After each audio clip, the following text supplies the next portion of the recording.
કેમ છો સુરેન્દ્રનગર? આજે આપણા શહેરમાં એક હિડન લોકેશનની મુલાકાત કરવાના છીએ. શું તમે આ અજાણી જગ્યા વિશે જાણવા માંગો છો? તો ચાલો મુલાકાત કરીએ. નાના છોકરા માટે છપછપિયા કરવાનું મસ્તીનું સ્થળ છે. કેટલું સુંદર અને રળિયામણું સ્થળ, જ્યાં નાવાની અને ફરવાની મોજ પડી જાય. સનસેટ પોઈન્ટ ની ફોટોગ્રાફી આપણા સુરેન્દ્રનગરમાં જ થાય. આ સ્થળ ઉપર તમને ઝરણા, નદી, પહાડ અને સૂર્યાસ્તનો લાહો જોવા મળવાનો છે.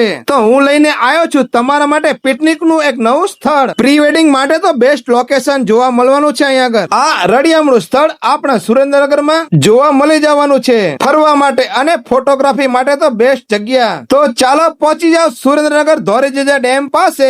ત્યાં તમને સામો રસ્તો જે દેખાય છે ત્યાંથી જ આ જગ્યા પર જવાય છે. તો મિત્રો, જ્યારે તમે હવે ધોરી ધજા ડેમ ની મુલાકાત કરવા જાઓ ત્યારે આ સ્થળ ઉપર જરૂર જશો. મિત્રો, આ સ્થળ તમને કેવું લાગ્યું? સારું લાગ્યું હોય તો તમારા મિત્રોને આ વિડીયો શેર કરી દો અને મારા પેજને ફોલો કરો. Thank you.